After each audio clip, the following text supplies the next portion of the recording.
Let's hit the high road.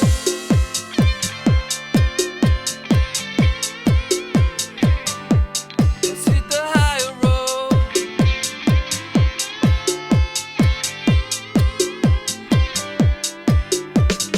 It's the first touch, strong connection. It lays deep in your soul. Feel the kindness strongly coming. 'Cause you can achieve your goal. Let's hit the high road. Hi, this is Nancy Yearold, and welcome to Nancy's Psychic View on the high road to humanity. And we have a wonderful lady here today. Angela A. Wicks is here today. And Angela, welcome to the high road. Thank you so much for having me on. I'm excited you're here. Now, first of all, I'm going to tell you a little bit about her. She's an editor. So Angela Wicks has acquired body, mind, spirit titles for Llewellyn worldwide. She is a certified medical Reiki master. She's a certified massage therapist. She's an ordained interfaith minister of spiritual healing and intuitive medium in training. She is the author of Llewellyn's Little Book of Unicorns and has contributed her writing to The Edge, Elephant Journal, and Llewellyn's Complete Book of Mindful Living. And now here we are with Finding Your Calm. And I want to say that this is a collaboration. Okay. So I want to give everybody credit before we get into it. So this is 12 of Llewellyn's top authors that have come together to introduce you guys to a dozen new age relaxation techniques that will positively impact all areas of your life. And they pulled from scientific and spiritual methods. These are expert authors. This is such a cool book. What I did today, and I want to find out why you put it together and tell us your story, but I just picked out a few chapters. But tell us, 12 methods to release anxiety, relieve stress, restore peace. Who came up with this? Was this your idea? In part. Okay. So it was kind of an evolution. The way that it came about was we received a proposal from author Shannon Urizari, who is a contributor in this book. Okay. And her topic that she was proposing a book on was ASMR, which is autonomous sensory meridian response, which is a mouthful. Wow.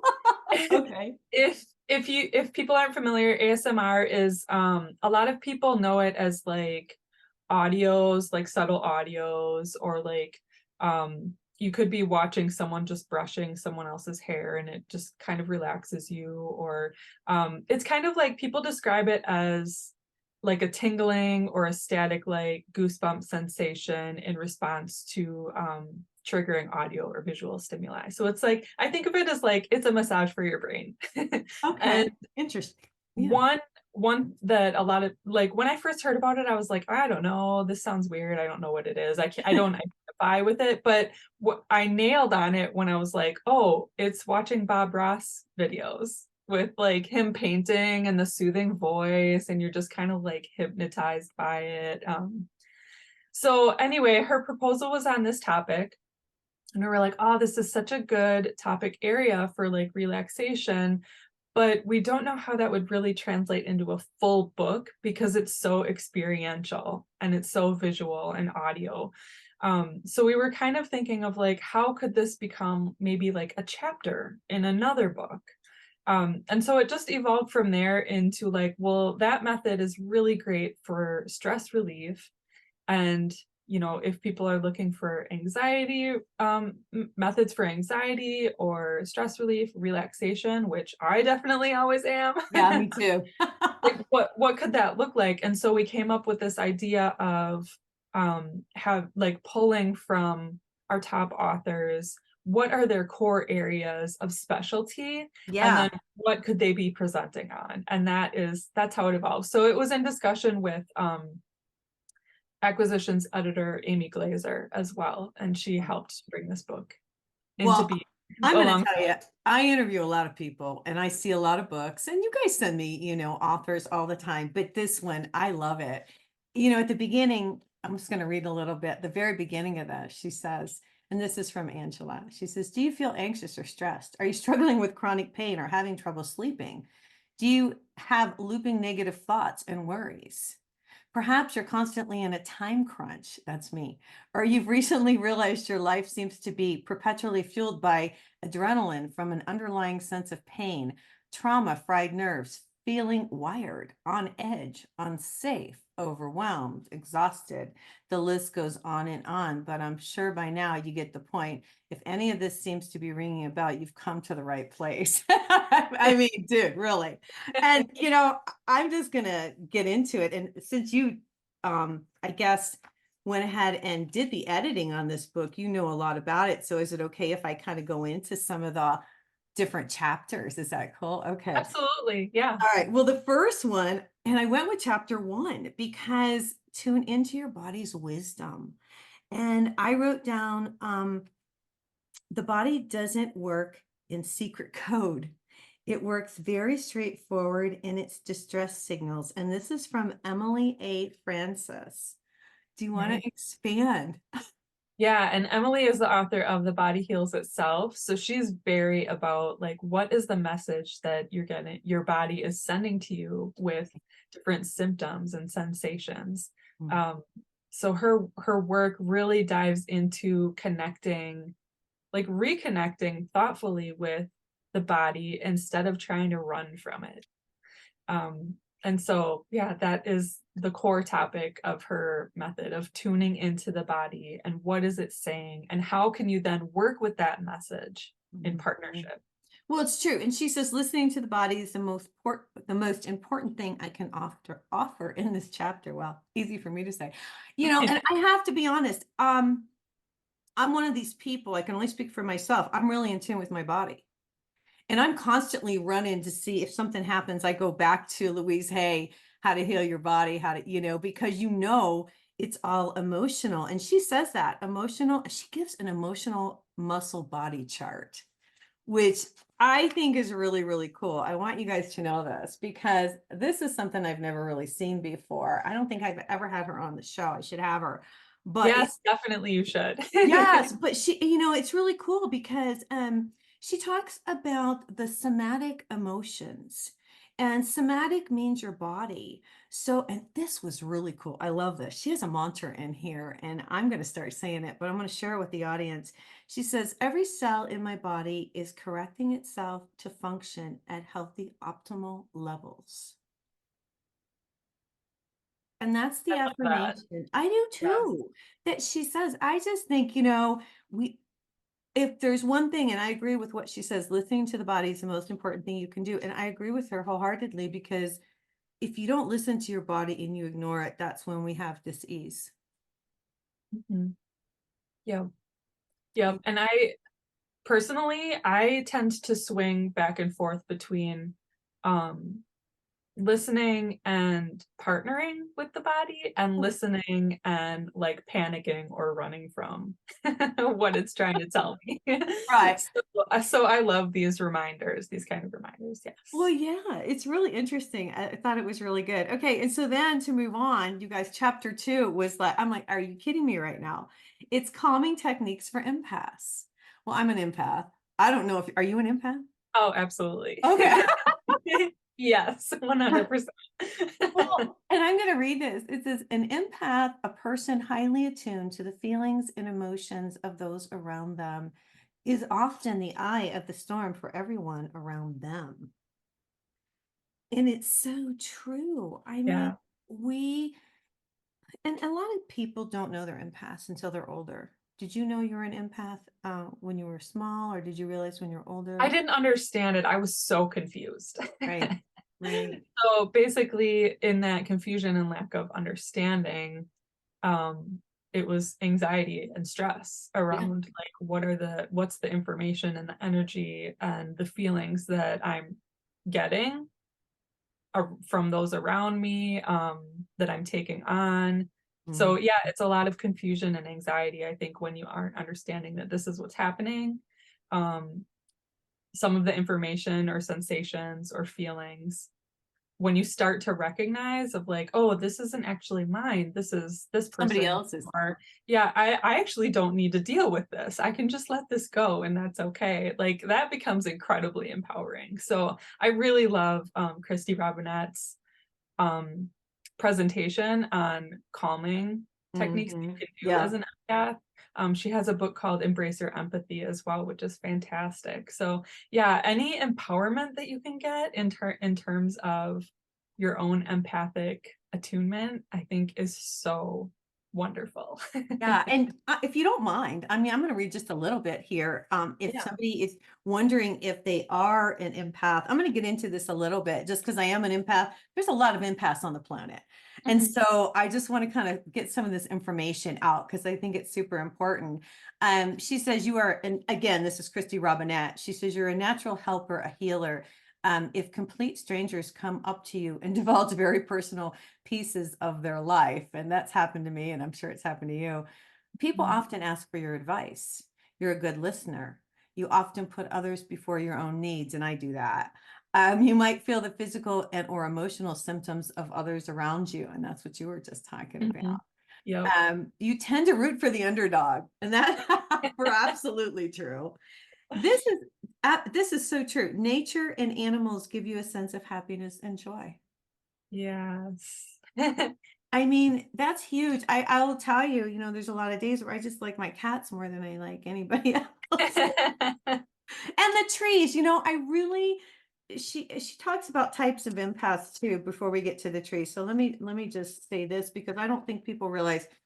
Now, she says you may be one type of an empath, or you may have all of these qualities. Okay. But I'm going to read them quickly.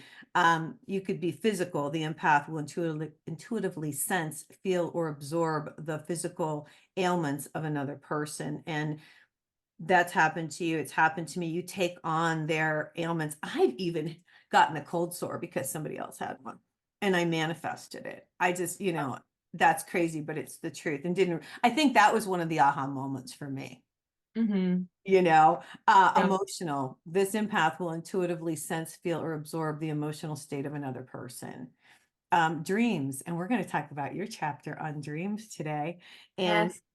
this empath's in tune with knowing and higher awareness. They try to allow their intuition to lead the way. And it goes on. There's an earth. The empath is in tune with the surroundings of nature, animals. We talked about the empath is deeply connected with the animals. One thing that really, and she talks how we're just like sponges and we absorb the energy of everyone. And you know, it's hard to be an empath. I just will say this because, and she does a really nice chapter, you guys, on this, by the way.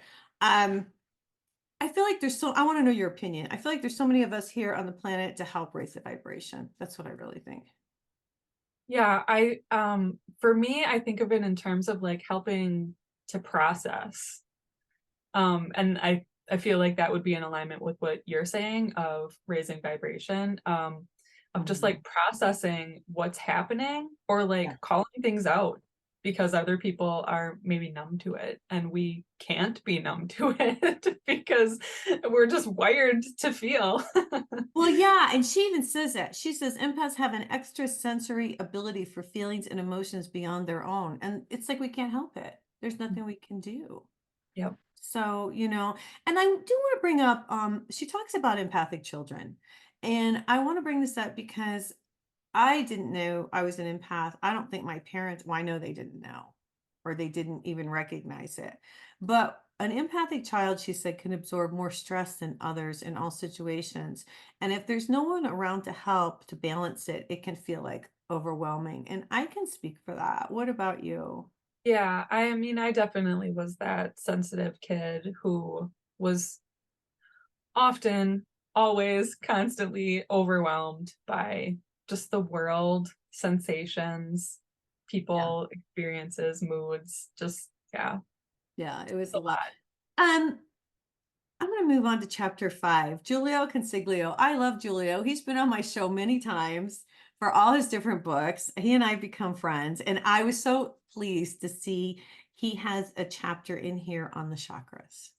Mhm. Yes. I love insight around the chakras. It's always fun to Yeah. learn more, more in that area. Yeah, and it's called The Calming Effects of Chakra Work. I think it's good that this is in here because we are energetic beings, you Mm. know? And I Yep. think we forget that sometimes. Yeah. We do. And he says, when working with the chakras, you're actually in the process of cultivating the mind, body, and soul. Um, and you're working with thoughts and emotions. And again, we're back to the emotions of the body and the chakras and correlating that together. I thought that was really cool. Um, Leah Patterson. Oh my gosh. I've never had her on the show. It's a lady, correct? Yep. Okay.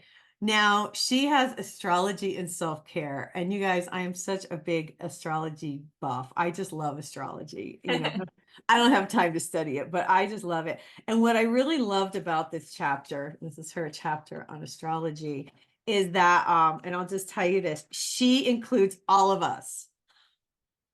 Yes. She does a little bit of synopsis on each sign. And I think that's so cool. You want to expand a little bit or say anything about it? The thing when we were coming up with the idea for this book, Amy Glazer had brought up, well, I had mentioned Leah in the past, and she brought up bringing in the topic of astrology, and I was Mhm. just like, that is not an area that I would have thought of Yeah. with the intention for finding your calm, working with anxiety, stress, finding relaxation, like astrology. Okay. Yeah. That sounds interesting. I'm listening. So it And was she, really fun to see what she came up with here. well, and I read mine. I'm an Aquarius and I'm a fixed air sign and she just hit it right on the head. I was like, wow, this is Mhm. cool, you know? Yeah. So you guys, this is really full of a lot of fantastic information. I will say. I'm very excited about this book. I'm going to have to go back. I have more than one show a week, so I'm going to have to go back and read Julio's because I didn't have a chance to read it, all of it, and as well as some of the astrology stuff. There was something that really caught me. Cyndi Dale writes about the vagus nerve in chapter 7, and I know nothing. Well, I didn't know anything Mhm. about this. It is one of the 12 cranial nerves, yet it's by far the most important. And she Yes. does a whole, do you want to talk a little bit about this? Sure. Yeah. So my introduction to the vagus nerve had been around the world of digestion, because I know that the Okay. vagus nerve connects with that it can be connected with chronic digestive issues. Okay. And so working with the vagus nerve can help that. But it's like I believe it's the only main nerve that actually connects from like the upper in your head to the lower body in the abdomen area. And so it has this unique functioning where it is literally connecting I like your know. mind to the physical body and the sensations and the functioning of the different areas in the body. So when you start tapping into working with the vagus nerve, it can impact so many different areas in the body. Well, I just found it fascinating, and I'm going to read through it again because she goes through the science, and I'll tell you why, you guys, and you're going to have to as well, maybe, because she goes through the scientific aspect of it all. I mean, Mhm. it is, and then she does tell you in layman terms, and she gives some exercises. So I just find that fascinating that it's in the book. Also, chapter 9, find calm through EFT and tapping. And I had a girl on my show a couple years back who did the tapping. And I did it for a while. Talk to me. What do you think about this? Have you done it? Yes, and it works. It's fascinating. I know. Talk For about it. some for some reason, it is a technique that I often forget about, I but when know. I remember to do it, it's always very impactful. So EFT it's the practice of you're tapping on key acupressure points. So like it's chin, the collarbone, under the arm, and you are stating phrases. So you're repeating whatever phrase you're coming up with, which there's guidance in the material for how you come up with that phrasing. And you're working on these meridian paths, activating that energy. So it's like like it's working with psychology, with the mind, with Mhm. thought, with language, and it's connecting with that energy in the body. And it is kind of amazing. It really is. Yeah, the last instance where I remember being kind of blown away by it, I was like stuck in a trauma loop. I'd been crying for like a couple of hours. Something just really triggered me and I could not get out of it. I couldn't soothe myself. I couldn't just like let go of this thing that had happened, or like the emotion that was flooding through me. And eventually I was like, okay, I'm going to try tapping. And it was the thing that finally broke that trauma loop and helped Yeah, soothe no, me. let's talk about what you say quickly here. I know we don't have a ton of time because I want to talk about your dream chapter, but I had a girl on and it was really important the words that you said, what you said, how you said it. Right. So, Right. can you give us a little bit of guidance as far as that? I'm not a specialist in it, so I would actually definitely Go refer back to to the the, chapter and yeah, how she's phrasing it. I just, But yeah, but it's kind of like, even though, like you might say, even though I'm feeling really scared and I have this pain in my body, I deeply and completely release it. love myself or respect Oh, myself okay. or whatever. Okay. And you keep repeating that over and over with each point that you're tapping. You just say it over and over again. And before you start, you kind of assess, what level am I at on one scale of 1 to 10, and then you reassess at the end and see if you need to like do the Keep cycle doing it. over again. Yeah. Yeah. I always felt like it was releasing, like stuck energy in myself. That's just how I felt. And maybe, and as you talked about what was bothering you, it felt like that was releasing for you. It's almost like a release of that energy, getting it out of Yeah. your system. You know what I mean? Yeah. A I way to feel do that. that. Yeah, that feels right to me. Yeah, I think so. That's what I think. Okay, let's talk about your chapter. I love it. So now I need to ask this question.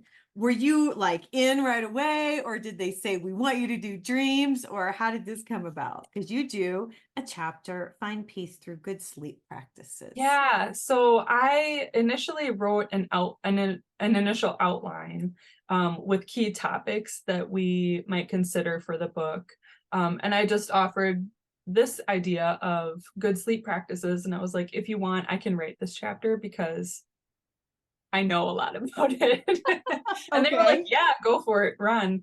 And I know a lot about it because this is an area that I have been very challenged by my entire life. Well, tell And us your so story. Tell when us you your have that, yeah, when you have that lived experience, you learn a lot. Okay. So I am someone who I experience a lot of insomnia. I also, my sleep pattern, I always naturally swing to, like, if I'm on vacation or I don't have to worry about a schedule, I naturally swing to going to bed really, really late, and then waking up late. It's just like what my natural circadian rhythm is. And so I'm constantly trying to reset myself to a healthier version of sleep instead of Okay. going to bed at 2 or 3 in the morning, like trying to get myself to go to bed by around like 10 o'clock, because that just Right. physically is healthier for me. But Can I you also do have it? I can, but I'm constantly challenged. I always have to try to. It's a swinging pendulum. You know, I'm also neurodivergent, and that has shown to have a lot of additional sleep challenges as well. It poses a lot more what sleep. is it? What is it again? Neurodivergent. So Talk about neurodivergence this. is an umbrella. Okay. It can encompass things like ADHD, autism, dyslexia. There's so many things that fall under the realm of neurodivergence, Okay. um but yeah, so I have a lot of challenges. I have a lot of chronic health issues as well that pose challenges. I'm an extremely late sleeper. I have sensory processing issues that make it really hard to get comfortable. There's just a lot of stuff. You got So it. Okay. All so right. in looking at good sleep practices, I'm looking at it from the lens of like, what is the sleep environment? Like, these are the basic things that you would usually get recommendations from Yeah. like a doctor or whatever. Like, look at your sleep environment, declutter, get comfortable, eliminate the TV, don't put your phone in bed with you, make sure there's no light, like Yeah, I'm going keep to it stop you simple. right there on the phone thing. I want to stop on the phone thing because I want to be honest and say, and I know everybody does this. Everybody plugs their phone in and they put it close by the bed. Right. But what I've learned is personally, and I'm sure you too, I have to turn the ringer off. Yes. Otherwise, it's going to Yeah. go bing, bing, bing, bing. Or Yeah. even if it's off, the light comes on. Yep. And Yep. so it's become, and I'll just be honest, it's become a real distraction for me. Mhm. It's to the point where it's like turn the phone off because, and there's a two-sided thing to this. And I just want to bring it up. You don't want to turn your phone off because you think, what if something happened and someone needed to get in touch with? Right. Right. But then on the flip side, they've made it so the electronics, have become so important to us as people. I mean, do you hear this a lot about the phone deal? Yeah, it's actually a challenge in my own household because, I'm sleeping in a bedroom with my partner and I'm very like, I need no light. I need Right. zero light. I need Well, my you're an fan empath. for white noise. I need zero sound. Like I'm wearing earplugs, um, no phone, and he has to have his phone there because he's kind of like on call for his position, and so he needs it there. And so, trying to find a balance can be challenging. What I do is I put my phone on airplane mode Okay. at night. But recently I've found, and I would have it in bed with me, but I found that immediately when I wake up, I would be on it. Or if I was having trouble falling asleep at night, I would pick up my phone and be on my phone, which is I not good because it's, you're getting that blue light, you're stimulating yourself, and that's not what you need when you're having trouble sleeping. So I've once again moved to not having it in the room with me. And then when I'm having those moments, I know, and instead I'm picking up a book to read, which is much healthier for me. Right. No, and I want to say this as an empath, the light has a lot to do with our sleeping issues because I'm the same way as you. And it's alarming when my phone does that. It's too much. And I'm even going to say my electric toothbrush I put it in the Yes. bathroom. I know this sounds so weird, but everybody can probably relate. I plug it in and I get in bed and the phone's over here and it's Yep. off. And then the green light starts going. And Hate I'm like, it. are you kidding me right now? And you have I can only charge my electric toothbrush during the day. It doesn't go on that stand at night. it's just crazy, isn't it? And you don't want to shut the bathroom door because then you'll Yep. forget and run into it in the middle of the night. It's just Yep. a whole deal, you guys. I'm just Yep. you do bring up, I love this. I'm so glad you did a chapter on this. You Yeah. also bring up, and I'm going to talk about the animals too. So I have two pets. They're wonderful. I love them. One's a smaller, younger. I have a younger cat and an older cat. So the older one's cool, but the younger one wants to run around and tell me when to get up. And oh my God. And it's like 7 o'clock and I do not want to get out of bed. And this cat is like, you're getting up. I'm hungry. It's light out. I know it's time. They have these internal clocks. I mean, talk about Yep. that. Yeah.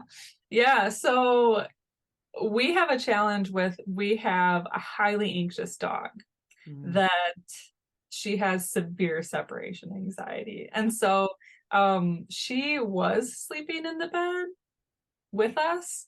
And eventually my sister, who is a dog trainer, was like, yeah, let's break that. And it was a Did you do challenge. it? It didn't help with our sleep. So yeah, we did eventually. Now she sleeps on the floor. She's still in the room, but that has helped all of us significantly. It's just like Well, creating that yeah. boundary. Well, and when Piper was a kitten, he's not quite a year old. He would, in the middle of the night, and he still does it. He does it every night. In the middle of the night, it's got to be 3 in the morning. And he comes and he wakes up and he gets like up underneath my neck and he's got this cold nose. And it's Yeah. like, dude, I was in a sound sleep. And they can really disrupt. I mean, I love my pets and I let them do it because I love my pets and I'm an empath. But it disrupts your whole night of sleep. Yeah. And You know? sometimes it is like we just had it the other night where she nibbles Yeah. to self-soothe, and it's like the clacking of her You can teeth hear it. is so loud. And Oh my so God. we actually did move her outside of the bedroom, which doesn't happen often, but she did great. She did fine, and we slept. And so, yeah, sometimes you do just have to move them It's just out. too much. It's too much. I love it. Well, and I want to bring this up because I saw, I'm trying to think of who it was. I'll think of it in a second. You may remember. Just recently in the news, they had a star and she was talking about separate rooms for people and getting separate beds. Who was it? The blonde, I can't think of her name. I will in a minute. But anyway, long story short, and the media gave her a really hard time because she said, I think it's okay to have separate beds to get your good sleep. And everybody said, no, that's wrong. When you're in a relationship, you shouldn't do that. And you Mhm. talk about it in the book. And I thought that was interesting. Yeah. What do you talk about this a little bit? Yeah, so studies actually show that it is not harmful to relationships. And Okay. I would put a clarifier on that it's not harmful as long as you are communicating and you're in agreement with your partner about it. Because if one of you thinks it's super important to still be in a shared bedroom and the other one is like, no, I really need my space, and you do separate, that could create some That could be resentment really or hard. challenges. Yeah. So Yeah. it's really important to talk it through, communicate your needs, and see what will work best for you. But yeah, I really think that if people need that separate room, that it can be really, really helpful. Or just Oh having my a backup God. space where I it's don't like, okay, know. seriously, you are snoring and I've got to move. I've got to get out of Now here.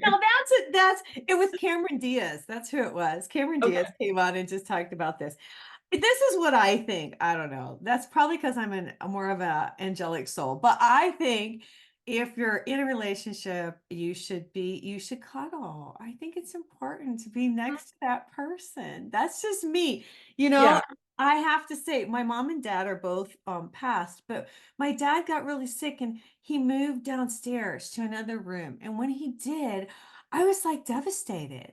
I don't know why. Like as a child, like, oh, well, you don't want him to be by himself. And and I know they probably discussed it, right?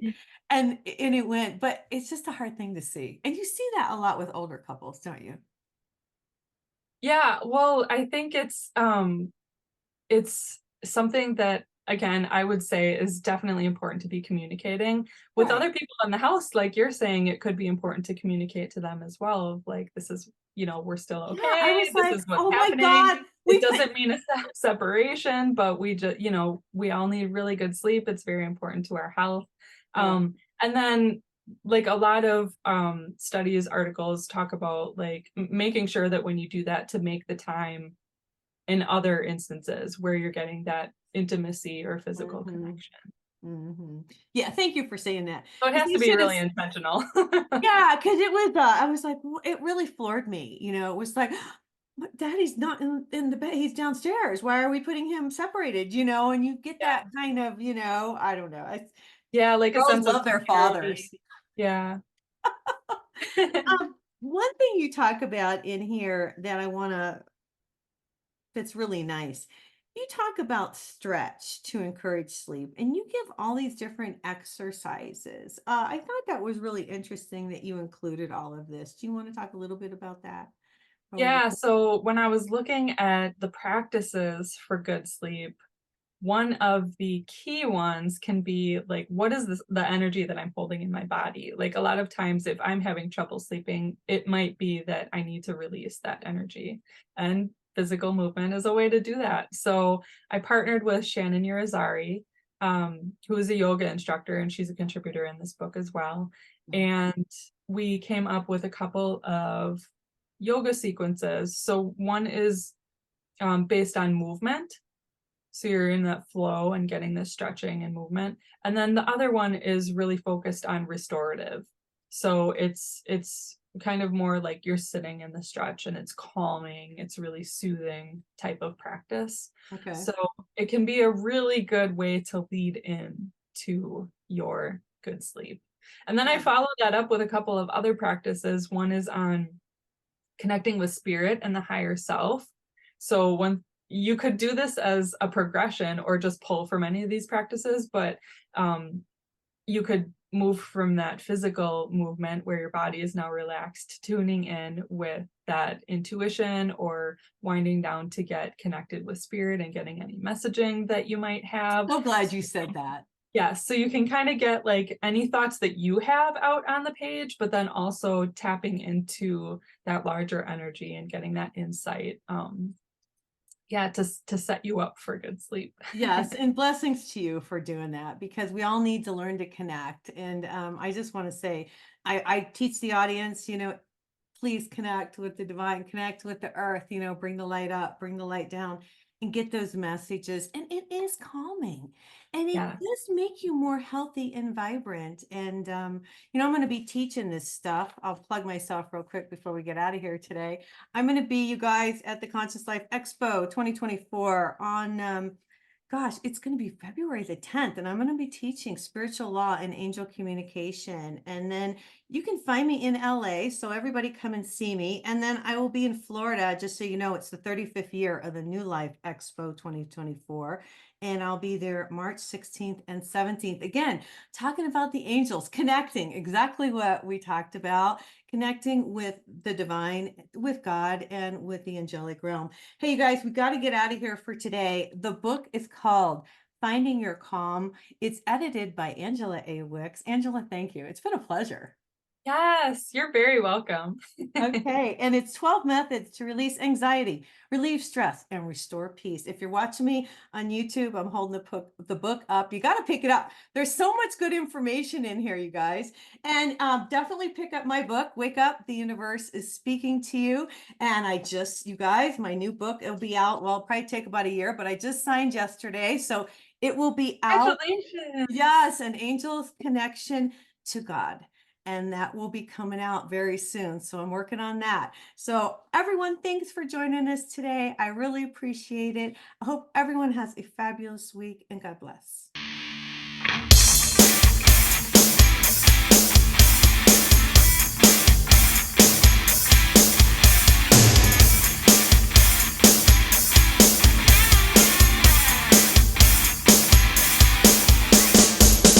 Hold your head high, the world is coming.